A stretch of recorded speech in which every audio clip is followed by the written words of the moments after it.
Assalamualaikum warahmatullahi wabarakatuh. Halo sahabat mahasiswa, perkenalkan nama saya Novilia M. Andini dengan NPM 224120017 dari Universitas Teknokrat Indonesia. Di video kali ini saya akan membahas mengenai fungsi audit internal dan piagam audit internal. Fungsi audit internal adalah fungsi SKAI yang menjalankan fungsi audit internal yang efektif dan efisien.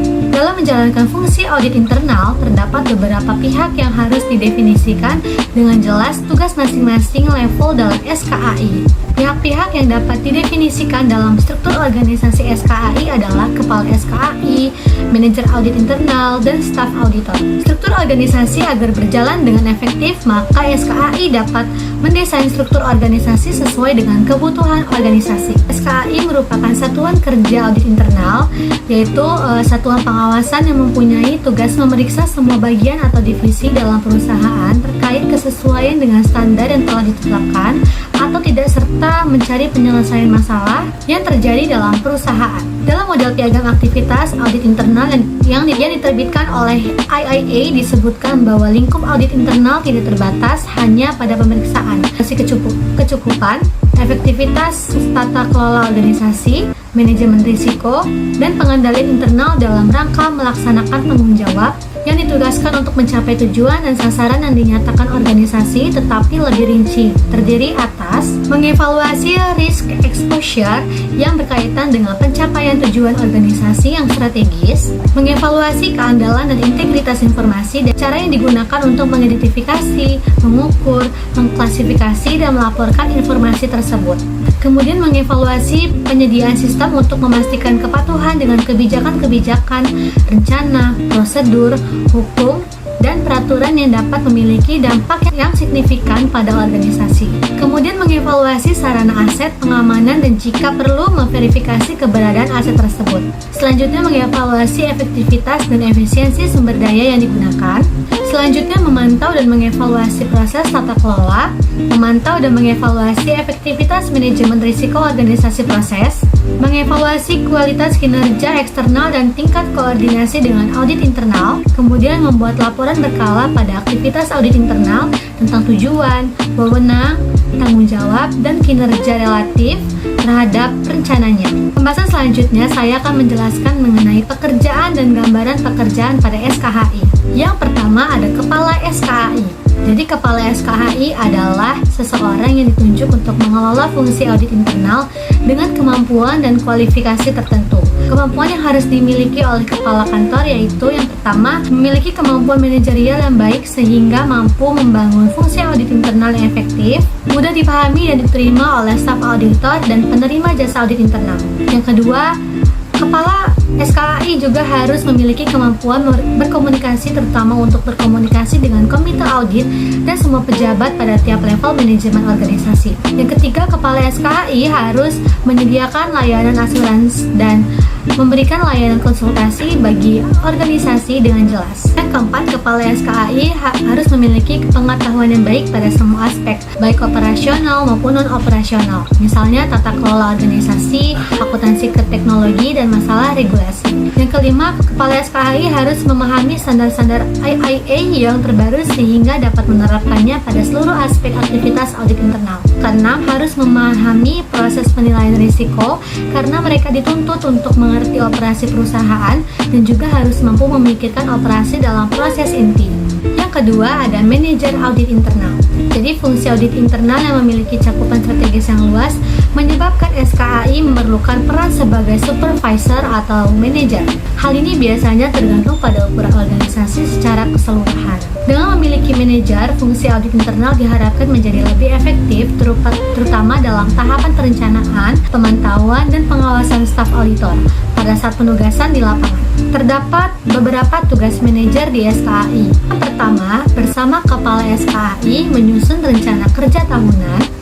Yang kedua, melakukan supervisi dan memonitor kualitas pekerjaan yang dilakukan oleh tim audit internal. Yang ketiga, membantu kepala dalam mengelola sumber daya SKAI secara efektif dan efisien. Yang Yang keempat, memberikan masukan mengenai pengembangan audit internal agar sesuai dengan perkembangan SPAI. Yang kelima, mengelola program pendidikan pelatihan staf auditor melalui pelatihan dan pengembangan sikap auditor yang berintegritas, independen, dan profesional. Selanjutnya yang ketiga ada staf audit internal. Auditor internal memiliki peran yang kompleks, yaitu tidak hanya melakukan audit keuangan saja, tetapi juga melakukan audit kinerja, audit sistem informasi, audit investigasi, dan juga memberikan jasa konsultasi. Selain itu, staf auditor internal juga dituntut untuk memiliki kemampuan komunikasi dan kepercayaan diri guna untuk menopang tugas yang dibebannya. Nah, beberapa ini merupakan tugas staf auditor di SKHI. Yang pertama, menyiapkan atau merevisi program audit untuk mencapai tujuan dan melakukan audit internal sesuai dengan program audit yang disetujui. Yang kedua, mengkaji data dan menilai tingkat pengendalian internal yang baik dan menentukan kecukupan terhadap pengendalian ini.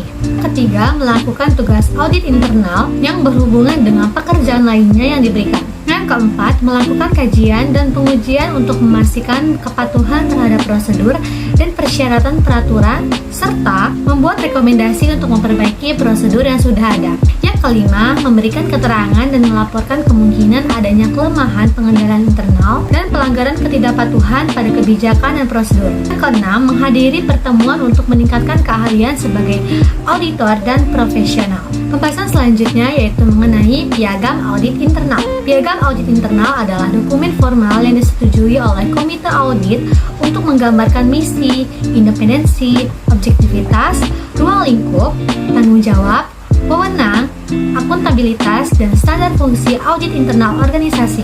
Tidak ada persyaratan tetap untuk otorisasi sebuah dokumen, tetapi piagam audit internal harus menegaskan bahwa audit internal tersebut mencakup tujuan, tanggung jawab, dan otorisasi. Berdasarkan standar atribut 1000, tujuan, kewenangan, dan tanggung jawab, tujuan, kewenangan, dan tanggung jawab fungsi audit internal harus didefinisikan sebagai formal di dalam piagam audit internal, konsisten terhadap standar dan persetujuan oleh pimpinan. SKAI harus beroperasi sesuai dengan charter tertulis dengan mengindikasikan tujuan, kewenangan tugas, dan tanggung jawab fungsi.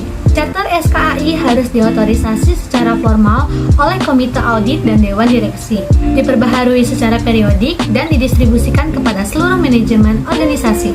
Standar IIA agar piagam audit internal memberikan bukti bahwa tone of the top pendukung peran dan fungsi SKAI.